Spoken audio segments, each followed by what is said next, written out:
Hello students, good morning. कैसे हैं आप सब लोग। मैं आपकी हिंदी की टीचर संगीता जायसवाल। आज मैं आपके लिए लेके आई हूँ हिंदी लोकवाणी दूसरी इकाई चैप्टर नंबर 2 कलाकार। आज हम पढ़ने वाले हैं बच्चों कलाकार। चैप्टर नंबर 2 है कलाकार, दूसरी इकाई कलाकार, राजेंद्र यादव जिस लेखक हैं। और इस चैप्टर की शुरुआत मैं करने वाली हूँ बच्चों।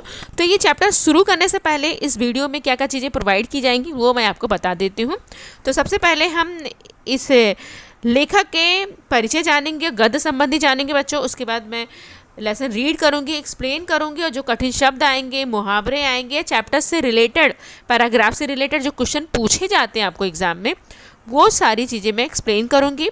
और उसके बाद बच्चों चैप्टर से रिलेटेड जो क्वेश्चंस यहाँ पे दिए गए हैं आपके पेज नंबर 34 और 35 पर, ठीक है बच्चों। सो अध्याय जो है वो भी मैं आपको कंप्लीट कराऊंगी। तो लास्ट तक बने रहिएगा और सारे डाउट्स आपको क्लियर हो जाएंगे इस वीडियो में, ठीक है बच्चों। चलिए हम स्टार्ट करते हैं। आज का हमारा टॉपिक है कलाकार। आज के हमारे चैप्टर का नाम क्या है बच्चों? कलाकार, जिसके लेखक है राजेंद्र यादव जी। चलिए, बहुत इंटरेस्टिंग कहानी है, आपको बहुत अच्छी लगेगी। चलिए हम इस पाठ की शुरुआत करते हैं। चलिए हम आज लेखक का परिचय जान लेते हैं बच्चों। राजेंद्र यादव जी, जिनका जन्म 1929 आगरा उत्तर प्रदेश में हुआ था और मृत्यु इनकी 2013 दिल्ली में हुई थी, ठीक है। परिचय है राजेंद्र यादव जी की सठोत्तरी पीढ़ा के जाने माने उपन्यासकार एवं साहित्यकार हैं, ठीक है बच्चों। ये थे हमारे राजेंद्र यादव जी का परिचय, लेखक परिचय था ये। आगे और भी इनके परिचय के बारे में हम जानते हैं। इन्होंने और भी क्या किया है। नई कहानी के नाम से हिंदी साहित्य में आपने नई विधा का सूत्रपात किया है। उपन्यासकार मुंशी प्रेमचंद द्वारा 1930 में प्रकाशित साहित्यिक पत्रिका हंस का पुनर्प्रकाशन आपने प्रेमचंद की जयंती के दिन 31 जुलाई 1986 को आरंभ किया और आपने अंतिम समय तक पूरे 27 वर्ष तक जारी रखा, ठीक है बच्चों। चलिए इनकी प्रमुख कृतियां जान लेते हैं।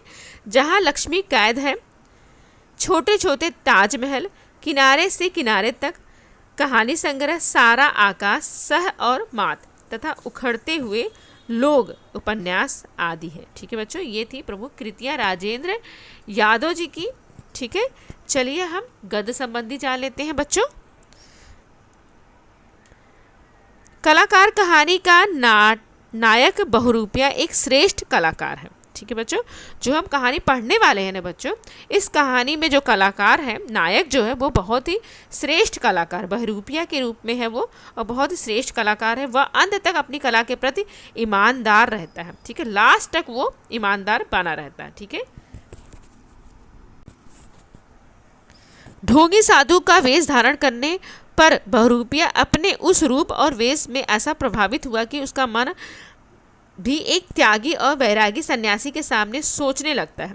इस कहानी में प्रेरणा मिलती है कि हमें अपने व्यवसाय के प्रति ईमानदार होना चाहिए, ठीक है बच्चों। जो हम कहानी पढ़ने वाले हैं, हमें इस कहानी के जरिए लेखक ने ये प्रेरणा देने की कोशिश की है कि हमेशा अपने व्यवसाय के प्रति हमें ईमानदार रहना चाहिए, ठीक है। तो चलिए इस कहानी को पढ़ेंगे। बहुत ही इंटरेस्टिंग कहानी है, आपको बहुत मज़ा आया, मुझे भी बहुत मज़ा आया था जब मैंने पढ़ा था, आपको भी बहुत अच्छा लगेगा। चलिए देखते हैं इस कहानी को, हम शुरू करते हैं। बहुरूपिया के बारे में हम सब जानते हैं, ठीक है बच्चों। यहाँ पर बहुरूपिया के बारे में, यानी कि बहुरूपिया यानी कि तरह तरह के रूप धारण करने वाला, कठिन शब्द आया है बच्चों। बहुरूपिया यानी कि तरह तरह का रूप धारण करने वाला, इसके बारे में हम सब लोग जानते हैं। बचपन में सुनते थे, कहानियाँ सुनाया करते थे, हमारी दादी हमारी नानी सुनाया करती थी, ठीक है। इन लोगों का पेशा अब समाप्त होता जा रहा है। पेशा यानी कि जो व्यवसाय था इनका, वो धीरे धीरे अब समाप्त होता जा रहा है, ठीक है।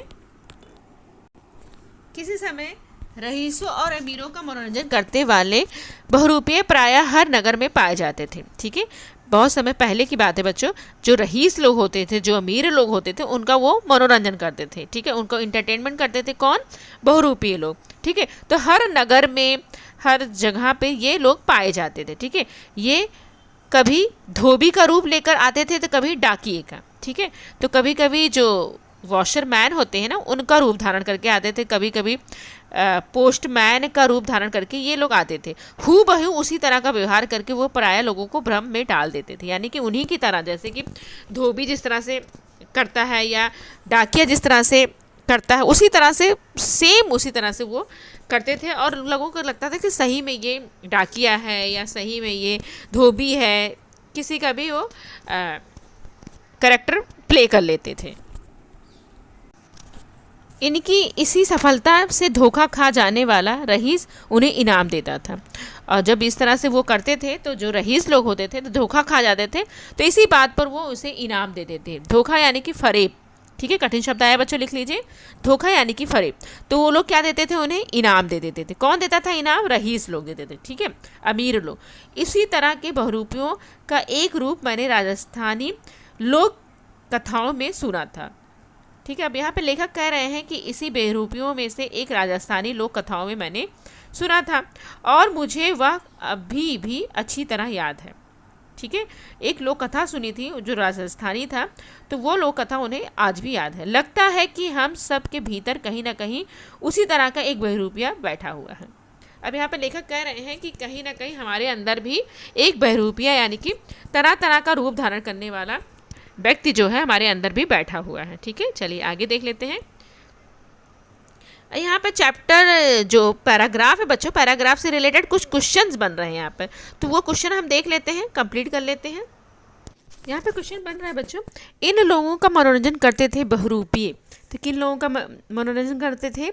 बहुरूपिये। तो आप लिख सकते हैं रईस, और नंबर 2 पे लिख सकते हैं अमीर, ठीक है। क्वेश्चन बन रहा है किन लोगों का मनोरंजन करते थे बहुरूपिये, तो आपको लिखना है रईस और अमीर का, ठीक है। दूसरा क्वेश्चन भी और बन रहा है, इसका रूप लेकर आते थे, किसका रूप लेकर आते थे? अंडरलाइन कर लीजिए, धोबी और डाकिये का रूप लेकर आते थे, ठीक है। पैराग्राफ में दिया गया है डाकिये और धोबी का रूप लेकर आते थे। चलिए आगे देख लेते हैं पैराग्राफ। एक बार एक बहुरूपिये ने साधु का रूप बनाया। सिर पर जटाएं, नंगे शरीर पर भस्म, माथे पर त्रिपुड़, कमर में लंगोटी। अंडरलाइन कर लीजिए इस लाइन को, आपसे पूछा जाएगा साधु ने किस तरह से रूप बनाया था, तो ये चारों पॉइंट्स आपको लिखने रहेंगे, ठीक है। आगे देख लेते हैं।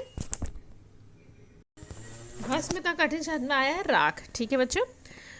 उनके रूप में कहीं कोई कसर नहीं थी, यानी कि इस तरह से वो अपने आप को किए थे कि देखने में सच्ची में लग रहा साधु है, और वह संसार त्यागी साधु ही लगता था। यानी कि इस तरह से उन्होंने अपना मेकअप किया था, कैसा लग रहा था? संसार त्यागी, यानी कि संसार को त्याग देने वाले जो साधु होते हैं उसी तरह से वो लग रहे थे।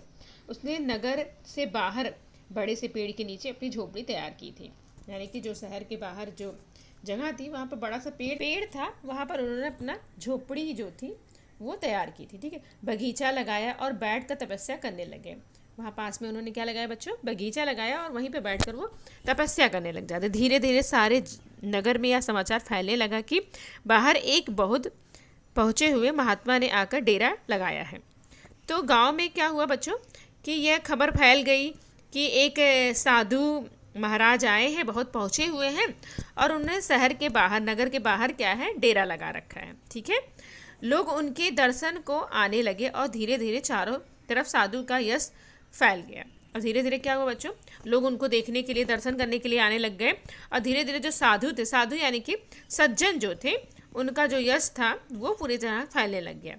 सारे दिन उनके यहाँ भीड़ लगी रहती थी, यानी कि पूरा दिन क्या होता था, साधु के यहाँ भीड़ लगी रहती थी। लोग कहते थे कि महात्मा जी के उपदेशों में जादू है। उपदेश यानी कि सलाह में जादू है, कठिन शब्द आया है। उपदेश यानी कि सलाह में जादू है जो साधु जी हैं, ठीक है। और उनके आशीर्वाद में संसार के बड़े से बड़े कष्ट दूर हो जाते हैं, यानी कि वो इस तरह से आशीर्वाद देते हैं, ब्लेसिंग देते हैं कि बड़े से बड़े कष्ट भी रहे हमारे अंदर तो वो दूर हो जाते थे। अपनी इस कीर्ति से साधु को कभी कभी बड़ा आश्चर्य होता और मन ही मन वो अपनी सफलता पर मुस्कुराया करते थे। कभी कभी साधु को बड़ी हंसी आती थी संसार के इस तरह के आश्चर्य को देखकर, आश्चर्य भरी बातों को देखकर वो, तो उनका मन ही मन वो मुस्कुराने लग जाते थे, ठीक है। मन ही मन क्या हो जाते थे? मुस्कुराने लग जाते थे। तो यहाँ पर डेरा डालना, डेरा लगाना एक मुहावरा आया बच्चों, अंडरलाइन कर लीजिए, यानी कि निवास के लिए जम जाना, ठीक है। जो कठिन शब्द आ रहे हैं, जो मुहावरे आ रहे हैं, वो मैं कंप्लीट कराती जा रही हूँ। तो साथ के साथ आप लिखते जाइए और पेन ले लीजिए अपने हाथों में, अंडरलाइन करते जाइए। तो यहाँ पर पैराग्राफ से रिलेटेड क्वेश्चन बन रहा है बच्चों, देख लीजिए। साधु के रूप में बहुरूपिया कैसा था, ठीक है। नंगे शरीर पर भस्म लगाता था, सिर पर जटाएं थी, कमर में लंगोटी थी और माथे पर त्रिपुर था, ठीक है। मैंने अंडरलाइन करने के लिए कहा भी था, आप लोग कर लीजिए। और ठीक है, समझ में आ गया आप लोगों को। और दूसरा क्वेश्चन और भी बन रहा है बच्चों, साधु बनाने के उपरांत बहुरूपिया ने क्या किया। साधु बनने के उपरांत बहुरूपिया ने क्या किया। तो सबसे पहले उसने क्या किया, अपनी झोपड़ी तैयार की, बगीचा लगाया, बैठ कर तपस्या करने लग गया और डेरा लगाया, ठीक है। इस तरह से क्वेश्चन बन रहे हैं। और यहाँ पर दूसरा क्वेश्चन और बन रहा है बच्चों कि साधु के बारे में यह कहते थे लोग, क्या कहते थे लोग, उनके उपदेशों में जादू है, उनके आशीर्वाद में बड़े से बड़े कष्ट दूर हो जाते हैं, ठीक है। इस तरह से अंडरलाइन कर लीजिए पैराग्राफ से रिलेटेड जो भी क्वेश्चन आ रहे हैं। और यहाँ पर दूसरा क्वेश्चन और बन रहा है बच्चों, साधु द्वारा डेरा लगाने का क्या परिणाम होते हैं। तो यहाँ पे लिख सकते हैं आप, लोग उनके दर्शन को आने लग गए थे। दूसरा है, धीरे धीरे चारों तरफ साधु का यश फैलने लग गया था। तीसरा आएगा यहाँ पर, उनके यहाँ लोगों की भीड़ होने लग गई थी। और चौथा लाइन आपको लिखना है, लोगों ने उन्हें महात्मा समझना शुरू कर दिया था, ठीक है। इस तरह से चैप्टर से रिलेटेड जो पैराग्राफ है उससे क्वेश्चन बन रहे हैं। जितने भी क्वेश्चन बन रहे थे मैंने सब सॉल्व करा दिए हैं। चलिए आगे के पैराग्राफ देख लेते हैं हम लोग। नगर के सबसे बड़े सेठ से जब किसी ने साधु का जिक्र किया, जिक्र यानी कि चर्चा किया, यानी कि नगर में बहुत बड़े सेठ थे, तब किसी ने बताया कि वहाँ पे साधु आए हुए, इस तरह से वो तपस्या वगैरह कर रहे हैं, तो जिक्र करते हैं वो, तो वह अविश्वास से हंस उठा।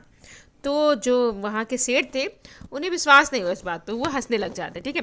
बोला, ऐसे ढोंगी जाने यहाँ इतने कितने आते रहते हैं, यानी कि इस तरह के जो ढोंगी रहते हैं, इस तरह के बहुत सारे लोग आते रहते हैं, ढोंगी बाबा लोग। और वह अपने कारोबार में लग गया। फिर वो क्या होते हैं, जो सेठ जी थे अपने काम में बिजी हो जाते हैं। साधु का नाम चारों ओर फैलता जा रहा था, लेकिन साधु का नाम क्या हुआ बच्चों, धीरे धीरे चारों तरफ फैलता गया, फेमस हो गए वो। साधु भी कभी कभी सोचता कि अब फिर बहरूपिया जीवन में लौटने में क्या रखा है। और कभी कभी साधु भी सोचता था, कभी कभी यहाँ पर बच्चों युग शब्द आया, अंडरलाइन कर लीजिए। तो कहता था कि बहरूपिया जीवन में लौटने में क्या रखा है, क्यों ना इसी जीवन में अपनी ज़िंदगी लगा दी जाए। वो सोच रहा था बार बार साधु कि जो पुरानी ज़िंदगी थी उसमें लौटने से क्या फ़ायदा है, क्यों ना मैं बहरूपिया ज़िंदगी ही जीऊँ, अपनी ज़िंदगी जो बाकी की मेरी बची हुई है मैं बहरूपिया बनकर ही जीऊँ। फिर उसका मन धिक्काने लगा, धिक्काने लगा यानी कि झिड़कने लग गया उसको कि वह जिंदगी भर साधु बना रहा तो अपने असली वेश के साथ बेईमानी करेगा। तो वो कहता है कि यदि मैं पूरे ज़िंदगी साधु बना रहूँगा तो जो मेरा असली रूप है उसके साथ मैं क्या करूँगा बच्चों, बेईमानी करूँगा, ठीक है। मैं ईमानदार नहीं रहूँगा अपने वेश के साथ। इसी सोच विचार में उसके एक दिन निकलने लग गए। एक दिन क्या होता है, इसी तरह से सोच विचार करते करते दिन निकलने लग जाते हैं उसके। चलिए इस पैराग्राफ से रिलेटेड भी हम क्वेश्चंस देख लेते हैं बच्चों। तो युग में शब्द आया है जैसे कि मैंने बताया यहाँ पे कभी कभी, ठीक है, आपने लिख लिया।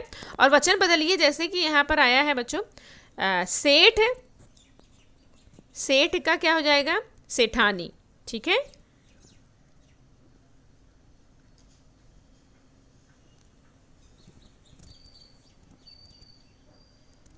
ठीक है बच्चों, चलिए आगे देख लेते हैं पैराग्राफ। एक बार सेठ की पत्नी बहुत बीमार हो गई। एक बार क्या होता बच्चों, जो सेठ जी थे जिन्होंने बोला था कि इस तरह से ढोंगी लोगों को मैंने देखा है, ढोंगी साधु को देखा है, तो उनकी पत्नी क्या होती है बच्चों, बीमार हो जाती हैं। दुनिया भर के इलाज कराए गए, वैद्य डॉक्टर बुलाए गए। तो क्या बुलाए जाते हैं बच्चों, वैद्य और डॉक्टर भी बुलाए जाते हैं। वैद्य और डॉक्टर यहाँ पर युग शब्द आया है, अंडरलाइन कर लीजिए आप लोग। और उसके बाद फिर क्या होता है, लेकिन सेठानी की तबीयत ठीक नहीं हुई। लो जो सेठानी जी थी बच्चों, उनकी तबीयत ठीक नहीं होती है, ठीक है। बेचारे एकदम वो हो जाते हैं, परेशान हो जाते हैं। तो यहाँ पर सेठानी का वचन परिवर्तन क्या होगा बच्चों, सेठानी का सेठानिया हो जाएगा, ठीक है। सेठानी का सेठानिया हो जाएगा वचन परिवर्तन, ठीक है। और उसे लगा कि वह अब नहीं बचेंगी, यानी कि उनको सेठानी जो थी, उनकी पत्नी जो थी, उनको लग रहा था कि वो नहीं बचेंगी। मित्रों और शुभचिंतकों ने सलाह दी कि एक बार उस साधु को दिखा देने से क्या हानि है। तब उसके बाद उनके जो मित्र थे, उनके जो शुभ चिंतक, यानी कि किसी कार्य व्यक्ति में के बारे में अच्छा बोलने वाला, अच्छा सोचने वाला, कोई लोग हमारे होते हैं ना जो हमारे बारे में अच्छा सोचते हैं, अच्छा बोलते हैं, तो वो लोग कहते हैं, मतलब सेठ जी को सलाह देते हैं कि उन्हें एक बार हम साधु जी को दिखा दें, तो क्या हानि क्या है उसमें दिखाने में। ठीक है, हार कर सेठ तैयार हो गए, यानी कि हार मान ली सेठ ने। ठीक है, बोला ठीक है मैं दिखा दूंगा। साधु ने जब दूर से सेठ को आते देखा तो प्रसन्न हो गए। जब साधु ने देखा दूर से कि सेठ जी आ रहे हैं, तो वो क्या हो जाते हैं, मन ही मन प्रसन्न हो जाते हैं, खुश हो जाते हैं। ठीक है, चलिए आगे देख लेते हैं। नगर का सबसे करोड़पति उनके यहाँ आ रहा है, यानी कि जो साधु जब देखते हैं कि सेठ जी आ रहे हैं, इतने बड़े सेठ जी आ रहे हैं, तो वो खुश हो जाते हैं और कहते हैं अरे इतने बड़े नगर के, इतने बड़े शहर के करोड़पति हमारे यहाँ आ रहे हैं। आगे आगे सेठ और फिर डोली में बीमारी सेठानी, यानी कि डोली जो थी, डोली में बैठकर सेठानी पीछे पीछे आ रही थी, और उसने जाकर साधु के चरण पकड़ लिए। वो जाकर क्या करते हैं, साधु के चरण यानी कि जो पैर रहते हैं वो पकड़ लेते हैं। महाराज जैसे भी हो सेठानी को जीवन दान दीजिए। वो क्या कहते हैं कि महाराज, यानी कि शब्द किसके लिए है, साधु के लिए। ठीक है, कि महाराज आप मेरी सेठानी को बचा लीजिए, जीवन दान दे दीजिए। यह मेरे घर की लक्ष्मी है, यह मेरे घर की क्या है, लक्ष्मी है। इसी के कारण यह करोड़ों की संपत्ति आई है, यानी कि जब से मेरी पत्नी मेरी ज़िंदगी में आई तब से ये करोड़ की संपत्ति मेरे जीवन में आई है। उस दिन से इसने मेरे यहाँ पाँव रखा है, जिस दिन से उसने मेरे घर पे पाँव रखा है, मैंने जिस काम को हाथ लगाया है उसमें लाभ ही लाभ हुआ है। यानी कि जब से ये मेरे घर पे आई है, जिस काम को मैंने छुआ है, जिस काम को मैंने किया है, सब में क्या हुआ, मुझे लाभ ही लाभ, यानी कि प्रॉफिट हुआ है। अगर इससे कुछ हो गया तो मैं किसी काम का नहीं रहूँगा, यानी कि यदि मेरी पत्नी को कुछ हो जाता है तो मैं किसी काम का नहीं रहूँगा। ठीक है बच्चों, चलिए आगे देख लेते हैं हम। साधु ने गंभीर चेहरा बनाकर डोली का पर्दा उठाया। अब साधु जो थे वो गंभीर सा चेहरा बना लेते हैं और वो डोली का पर्दा क्या करते हैं, उठाते हैं। सेठानी बीमारी में बेहोश पड़ी थी। सेठानी क्या थी, बीमार बेचारी इतनी ज़्यादा थी कि वो बेहोश हो गई थी। बेहोश पड़ी थी यानी कि बेचारी बीमार हो गई थी, इसकी वजह से बीपी वगैरह लो हो गया था, इसलिए बेहोश हो गई थी। भगवान ने चाहा तो सेठानी 7 दिन में ठीक हो जाएंगी। अब यहाँ पर साधु जी क्या कहते हैं, यदि भगवान चाहेंगे तो 7 दिन के अंदर सेठानी जी ठीक हो जाएंगे।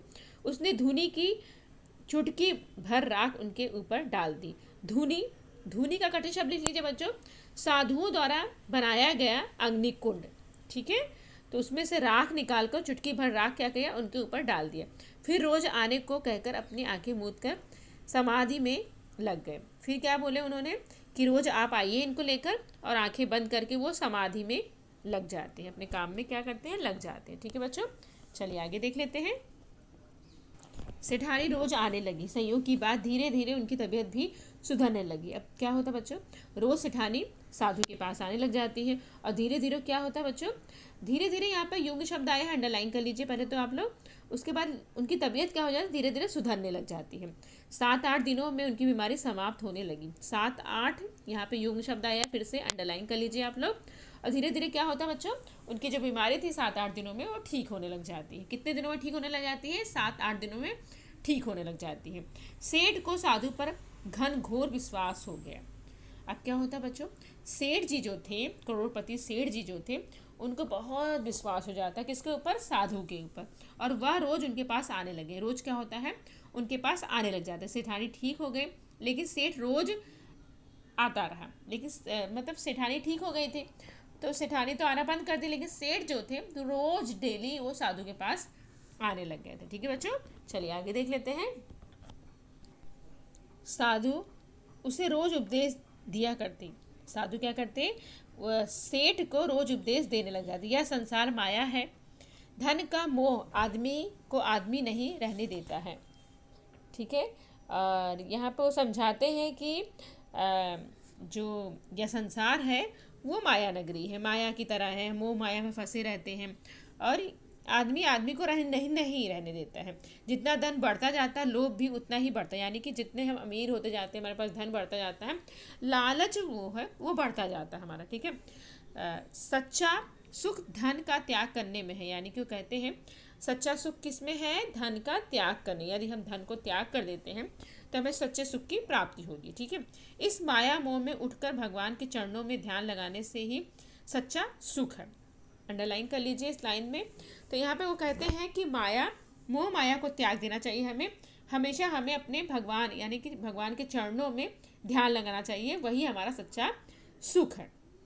सोना तो मिट्टी है और मिट्टी का मोह पालकर आज तक किसी ने शांति नहीं पाई है। वो कहते हैं सोना क्या है बच्चों, मिट्टी की तरह है। अब मिट्टी पे यदि हम मोह करेंगे तो कोई शांति नहीं मिलेगी, कोई खुशी हमें नहीं मिलेगी। धीरे धीरे साधु के उपदेशों का प्रभाव सेठ पर पड़ने लगा। धीरे धीरे क्या होता है बच्चों, साधु ने जो उपदेश दिए सेठ के ऊपर, उसका इफेक्ट, उसका प्रभाव जो था वो धीरे धीरे पड़ने लग गया, ठीक है। चलिए आगे देख लेते हैं। एक दिन साधु ने देखा कि घोड़ों, ऊँटों, बैलगाड़ियों का झुंड उसकी कुटी की तरफ चला आ रहा था, ठीक है। किसका झुंड चला आ रहा था बच्चों, अंडरलाइन कर लीजिए।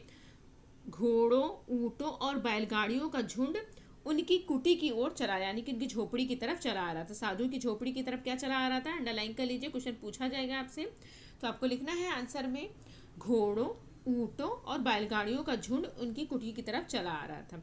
मन में संदेह हुआ कि लोगों को इसकी असलियत का पता चल गया तो सरकार के आदमी उसे पकड़ने चले आ रहे हैं।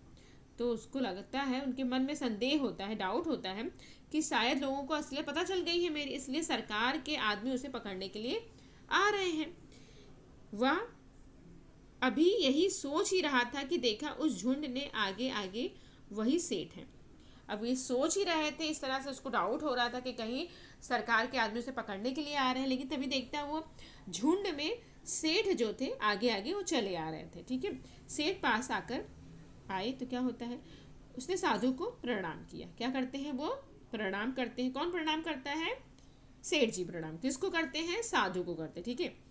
और गाड़ियाँ, घोड़ों, ऊँटों से सोने चांदी के गहने, मुहरों और जवाहरों से भरे कलशे उतारे गए। तो क्या होता है फिर उसके बाद जब वो प्रणाम करते हैं, फिर गाड़ियों से क्या करते हैं, गाड़ियों, घोड़े थे, जो ऊँट थे, सोने चांदी के गहने थे, मुहरे थे और जौहरों थे, वो सारी चीज़ों को, ज्वेलरी वगैरह जो थी, सोने चांदी के जो गहने थे, ऑर्नामेंट्स थे, वो सारी चीज़ें क्या करते, उतारे जाते, ठीक है। देखते देखते कुटी के सामने ढेर लग गया। क्या लग गया बच्चों, ढेर लग गया। ये अंडरलाइन कर लीजिए कि जब वो साधु को प्रणाम करते हैं तो गाड़ियों से घोड़े, ऊँटों, सोने चांदी के गहनों, मुहरों और जवाहरों के भरे कल से उतारे गए थे, ठीक है। क्या क्या उतारे गए थे, अंडरलाइन कर लीजिए ये सब चीज़ें। उसके बाद फिर देखते देखते भीड़ लग जाती है चीज़ों की। सेठ ने साधु के चरण पकड़ लिए, ठीक है। किसने पकड़ लिए, सेठ ने साधु के चरण पकड़ लिए। महाराज, आपके उपदेशों ने मुझे सच्चा ज्ञान प्राप्त हो गया है। क्या क्या कहते हैं कि आपने मुझे इस तरह से ज्ञान दिया है तो मैं सच्चा, मुझे ज्ञान प्राप्त हो गया है और मैं इस संसार से, मेरा मन फिर गया है। क्या हो गया, मेरा मन अब इस संसार में नहीं लगता है, मैं नहीं रहना चाहता हूँ संसार में। झूठ कपट से मैंने जो धन कमाया है वह सब मैं आपके चरणों में रख रहा हूँ। मैंने झूठ बोलकर, कपट से, ठीक है, छल से जो धन कमाया है वो सब कहाँ रख रहा हूँ, आपके चरणों में रख रहा हूँ, ठीक है। आपको पैरों में रख रहा हूँ, आपको दे रहा हूँ। इसका जो भी आप चाहें करें, ठीक है। वो कहते हैं आपको जो करना है इस धन का वो करिए, आप गरीबों में बांट दें या मंदिर में बनवा दें, मुझे अपना शिष्य बना ले। क्या कहते हैं, आपको इस धन का जो करना है, आपको गरीबों में दान देना है तो गरीबों में दान दे दीजिए, या इस मंदिर बनवाना है तो मंदिर बनवा लीजिए, आपको जो करना है वो करिए, मुझे अपना शिष्य बना लीजिए, ठीक है बच्चों। चलिए आगे देख लेते हैं, पैराग्राफ से क्वेश्चन देख लेते हैं बच्चों। सेठ साधु के पास ये चीज़ें लेकर आते हैं। क्या क्या चीज़ लेके आते हैं, अंडरलाइन करने के लिए मैंने कहा था आपको, सोने के गहने, चांदी के गहने, मोहरों से भरे कलसे, जवाहरों से भरे कलसे लेकर आते हैं, ठीक है। 4 पॉइंट आपको लिखने हैं। चलिए आगे के पैराग्राफ हम देख लेते हैं बच्चों। गंभीर होकर साधु ने उत्तर दिया। अब साधु जो थे बेचारे शांत हो जाते हैं तो उत्तर देते हैं। क्या उत्तर देते हैं? जिस धन को मैं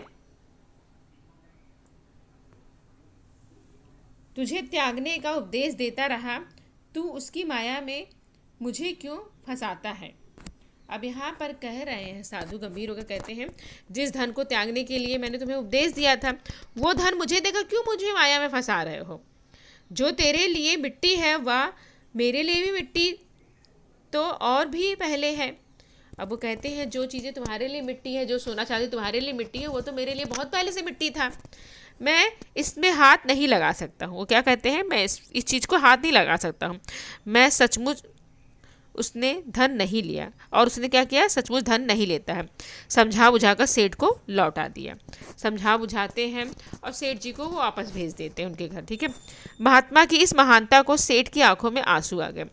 जब महानता यानी कि साधु की महानता को देखकर सेठ जी आंखों में आंसू आ जाते हैं। ठीक है। किसके आंखों में आंसू आ जाते हैं बच्चों? सेठ जी के आंखों में आंसू आ जाते हैं। ठीक है। किसकी महानता को देखकर? साधु की महानता को देखकर। किसकी आंखों में आंसू आ जाते हैं? सेठ की आंखों में आंसू आ जाते हैं। ठीक है बच्चों, चलिए आगे देख लेते हैं।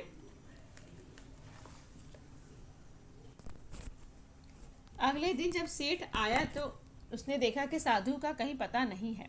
अगले दिन क्या होता है बच्चों? जब वो डेली का आदत था उनको कि साधु के पास जाते थे उपदेश सुनने के लिए, लेकिन जब बहुत ढूंढते उठते हैं तो वो कहीं मिलते नहीं हैं। इतने में ही किसी ने आकर उनके चरण पकड़ लिए। इतने में क्या होता है बच्चों? थोड़ी देर बाद क्या होता है? कोई आकर उनका चरण पकड़ लेता है। चरण यानी कि उनके पैर पकड़ लेता है। सेठ मेरा इनाम दे। क्या बोलता है वो आकर? वो आदमी जो आकर जो चरण पकड़े रहता है वो क्या कहता है? सेठ जी मेरा इनाम दीजिए। ठीक है बच्चों, चलिए आगे देखते हैं। तो सेठ जी कहते हैं, कैसा इनाम? तू कौन है? सेठ ने आश्चर्य से उस व्यक्ति को देखकर पूछा। अब सेठ जी उसको पहचान नहीं रहे हैं। कहते हैं, भाई तू कौन है? कैसा इनाम तुझे चाहिए? वो पहचान नहीं पाते हैं। कसूर माफ़ करना सेठ जी। अब यहाँ पे कह रहे हैं, माफ़ी मांगता है वो व्यक्ति। कहता मुझे माफ़ कर दीजिए सेठ जी, मैं वही कल वाला महात्मा हूँ। कहते हैं मैं कल वाला ही क्या हूँ? महात्मा हूँ। मैं साधु वाधु कुछ नहीं हूँ, आपका सेवक बहरूपिया हूँ। क्या कहता है वो? मैं आपका सेवक बहरूपिया हूँ, यानी कि भेष बदल कर घूमने वाला व्यक्ति हूँ। जब आप जैसे चतुर आदमी को मैंने धोखा दे दिया तो मुझे अपनी कला का बहुत बड़ा इनाम मिलना चाहिए।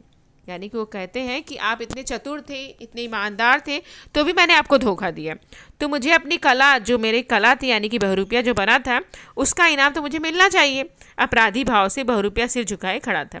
यानी कहीं ना कहीं उसे अपने अपराध का बोध था और वो सिर झुकाकर खड़ा हुआ था। किसके सामने खड़ा हुआ था? सेठ जी के सामने खड़ा हुआ था। कौन खड़ा हुआ था? वो बहरूपिया यानी कि जो महात्मा साधु थे। ठीक है, समझ में आया सबको? चलिए आगे देख लेते हैं।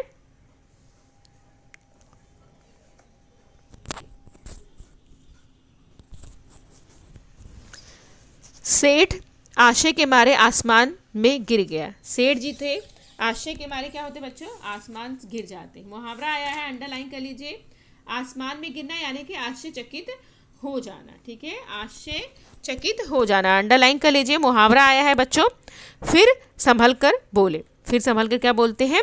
इनाम तो मैं तुझे दूंगा। क्या कहते हैं? मैं तुझे इनाम दूंगा। सचमुच तूने अपने काम में कमाल कर दिया। वो कहते हैं सचमुच तुमने क्या कर दिया? कमाल कर दिया। सच्ची बहरूपिया जो तुम बने थे, साधु बने थे, सच्ची एकदम सही लग रहे थे, एकदम तुमने कमाल कर दिया। लेकिन एक बात बता, कल जब मैं इतनी सारी संपत्ति तेरे पास ले आया तो तूने उसे क्यों नहीं स्वीकार किया? अब वो है पूछते हैं, साधु जी कहते हैं कि अच्छा तू ये बता कि मैं इतनी सारी संपत्ति कल लेकर आया था तेरे पास, तो तूने स्वीकार नहीं किया, वो सब चीज़ें ठुकरा दी।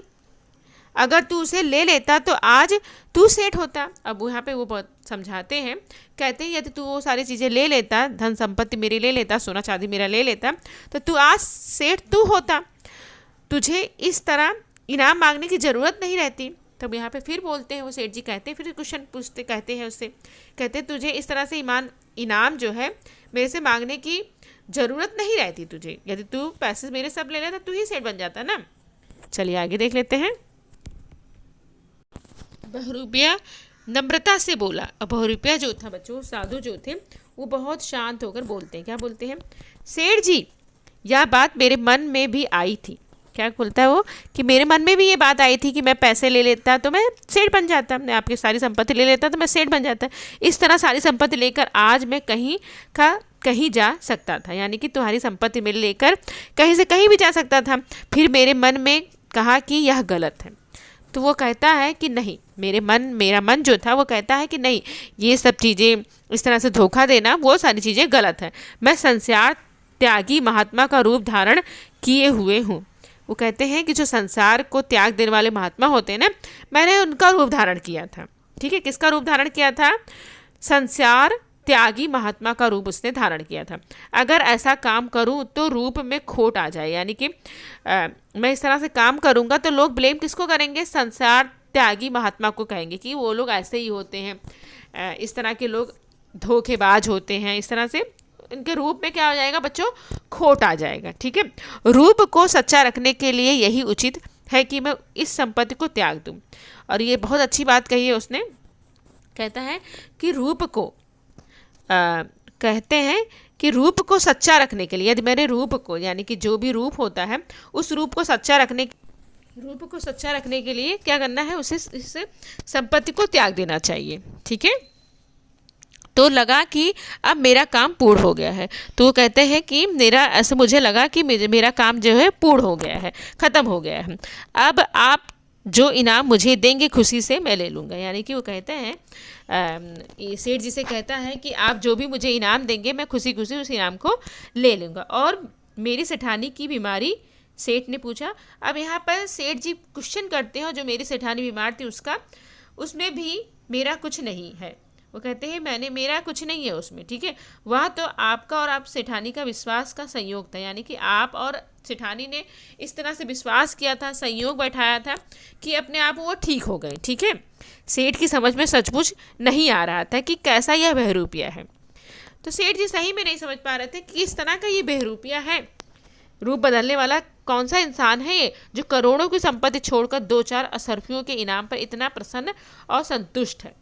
ठीक है, यहाँ पर सेठ जी को सही में नहीं समझ में आ रहा था कि करोड़ों की संपत्ति में इसके चरणों पर लेकर आया था देने के लिए, लेकिन उसने ये सब छोड़ दिया, त्याग दिया, और 2-4 असरफी मैं उसे दे रहा हूँ इनाम में, तो इतना संतुष्ट हो रहा है, इतना वो खुश हो रहा है। ठीक है, चलिए चैप्टर से रिलेटेड कुछ कठिन शब्द आए हैं, शब्द संसार आए हैं बच्चों, वो मैं आपके साथ शेयर कर देती हूँ, बता देती हूँ। चलिए आप लोग लिख लीजिए। बहरूपिया यानी कि तरह तरह के रूप धारण करने वाला।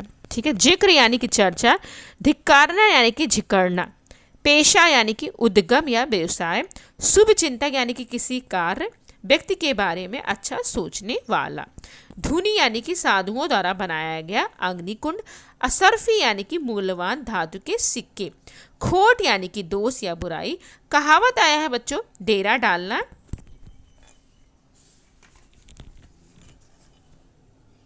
यानी कि निवास के लिए जब जाना। अब चलिए स्वाध्याय कर लेते हैं बच्चों।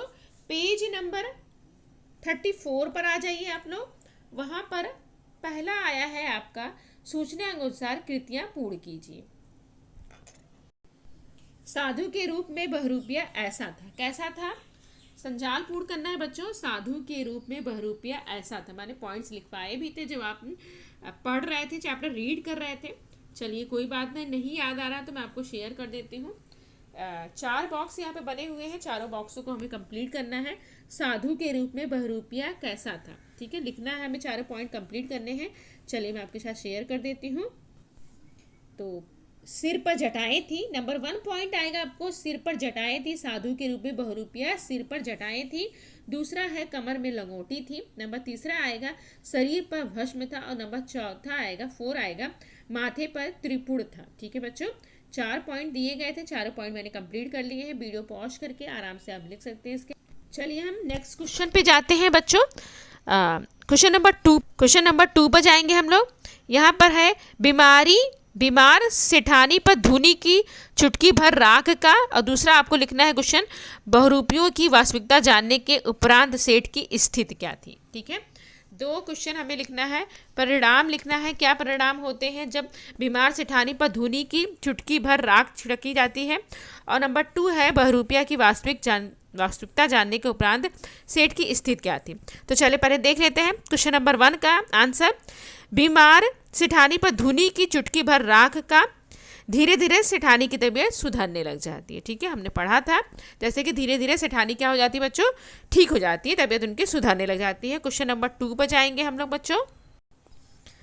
2 का आंसर मैं शेयर कर देती हूँ। तो बहरूपिया की वास्तविकता जानने के उपरांत सेठ की स्थिति क्या थी बच्चों, सेठ आश्चर्यचकित हो गया। उसे बहरूपिया की बात पर विश्वास नहीं आ रहा था, उसे समझ में नहीं आ रहा था कि ये क्या कह रहा है, क्या बोल रहा है। ठीक है, सेठ क्या हो गए थे बच्चों, आश्चर्यचकित हो गए थे, उसे बहरूपिया की बात पर विश्वास नहीं हो रहा था। किसे नहीं हो रहा था, सेठ जी को नहीं हो रहा था। ठीक है, कौन आश्चर्यचकित हो गया था, सेठ जी आश्चर्यचकित हो गए थे। चलिए क्वेश्चन नंबर 3 पर जाएंगे हम लोग। निम्नलिखित विधान सही करके आपको लिखना है।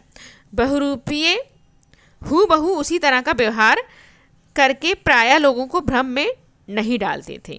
ठीक है, नंबर 2 है एक बार सेठ जी बीमार हो गए। नंबर 3 है सेठानी कभी कभी आने लग गई।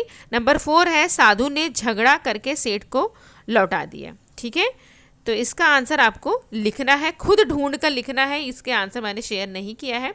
चलिए क्वेश्चन नंबर 4 पे जाएंगे हम लोग। प्रभाव तालिका पूर्ण कीजिए, क्योंकि सारे के सारे मैं नहीं कराऊंगी, थोड़ा सा आपको भी मेहनत करनी है, इतना मैंने डिटेलिंग में पढ़ाया है तो ये तो आप लिख ही सकते हैं। चलिए ठीक है, क्वेश्चन नंबर 4 जाएंगे हम लोग। सेठ साधु के पास ये चीज़ें लेकर आया। ठीक है बच्चों, क्या क्या चीज़ें लेकर आया है ये आपको लिखना है। चलिए देख लेते हैं इसका आंसर। सेठ साधु के पास ये चीज़ें लेकर आया। नंबर 1 है सोने के गहने। नंबर 2 है मुहावरों के कल से। नंबर 3 है जवाहरों के कल से। नंबर 4 है चांदी के गहने। ठीक है, लिख लिया सब लोगों ने। वीडियो पॉज करके आंसर इसका लिख सकते हैं आप लोग। चलिए हम आगे के क्वेश्चंस देख लेते हैं बच्चों। निम्नलिखित वाक्यों को घटनाक्रम के अनुसार लिखिए। सेठ जी द्वारा सेठानी को साधु के पास ले जाना, बहरूपियों का साधु का रूप धारण करना, बीमारी का सेठानी का बीमार होना। नंबर 4 है धीरे धीरे सेठानी की तबीयत सुधरना। चारों पॉइंट्स को घटनाक्रम के अनुसार आपको लगाना है। ठीक है बच्चों, याद आया कुछ आपको, कौन सी लाइन पहले आई थी, कौन सी लाइन बाद में आई थी। चलिए मैं आपको हेल्प कर देती हूँ। नंबर 1 पे आएगा बच्चों सेठ जी द्वारा सेठानी को साधु के पास ले जाना, पहले वो लेके जाते हैं। नंबर 2 पे आएगा, ठीक है, बहुरूपियों का साधु का रूप लेना। नंबर 3 पे आएगा सेठानी का बीमार होना। नंबर 1 पे आएगा धीरे धीरे सेठानी की तबीयत सुधरना। नंबर 4 पे आएगा। ठीक है बच्चों, समझ गए आप लोग। घटनाक्रम के अनुसार मैंने बता दिए हैं यहाँ पर डिटेल, वो आप ठीक से लगा सकते हैं।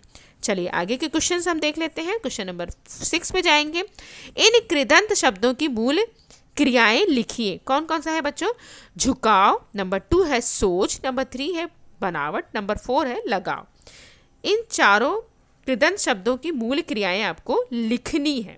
ठीक है बच्चों, चलिए मैं आपकी हेल्प कर देती हूँ इस आंसर में भी। तो यहाँ पर ना शब्द जुड़ेगा बच्चों, तो झुकाव का झुकना हो जाएगा, सोच का सोचना हो जाएगा, बनावट का बनाना हो जाएगा, लगाव का लगना हो जाएगा। ठीक है बच्चों, झुकाव का क्या हो जाएगा, झुकना, सोच का सोचना, बनावट का बनाना, लगाव का लगाना। ठीक है बच्चों, समझ में आ गया सब लोगों को। चलिए आगे के क्वेश्चन में आपको बता देती हूँ। अभिव्यक्ति आई है आगे के क्वेश्चन में। नंबर 7 बच्चों है कला के प्रति ईमानदारी ही सच्चे कलाकार की पहचान है। इस सुवचन पे अपने विचार लिखने, यानी कि सहमत आपको लिखना है। कला के प्रति ईमानदारी ही सच्चे कलाकार की पहचान है। इस टॉपिक पे आपको क्या लिखना है बच्चों, सहमत लिखना है। चलिए मैं आपको बता देती हूँ। ईमानदारी अर्थात व्यक्ति का सभी आयामों में सच्चा होता है।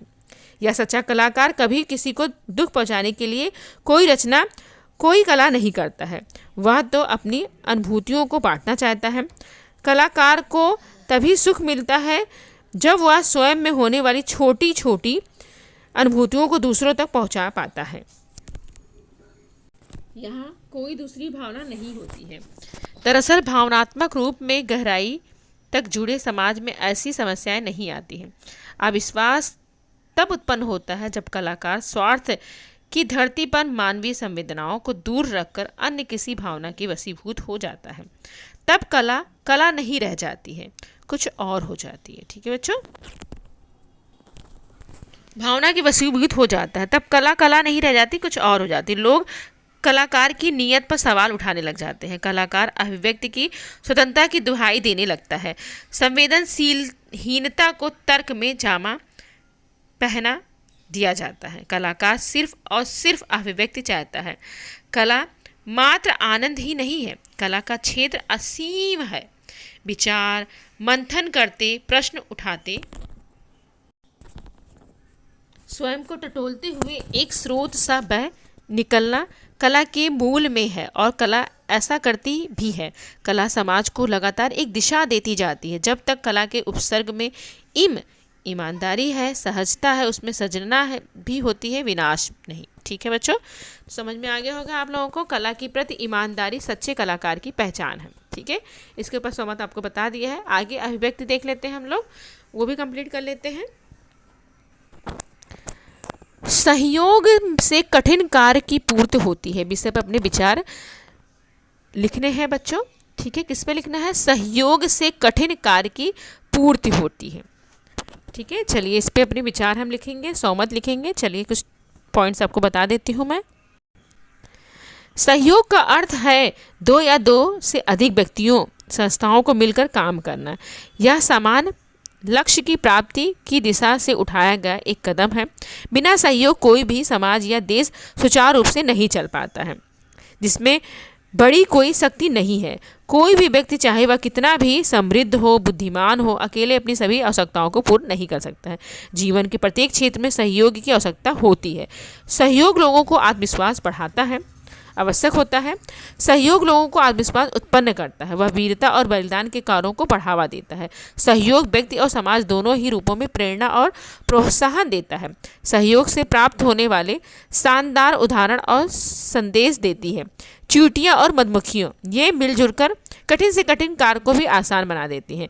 सहयोग के बल पर ही मजदूर अपने हितों की रक्षा करते हैं। प्राकृतिक आपदा के समय सहयोग के कारण ही लोग बड़े से बड़े कार्य कर पाते हैं। ठीक है बच्चों, तो ये था हमारा सहयोग के कठिन कार्य की पूर्ति पर हमारा सौमत। ये चैप्टर यहीं पे फिनिश होता है। मैंने चैप्टर से रिलेटेड जितने भी क्वेश्चन बन रहे थे, चैप्टर के पीछे जो स्वाध्याय दिए गए थे, वो कंप्लीट करा दिया है। सारी चीज़ें मैंने कंप्लीट करा दी हैं इस वीडियो में। तो लास्ट तक देखने के लिए thank you so much. Bye bye.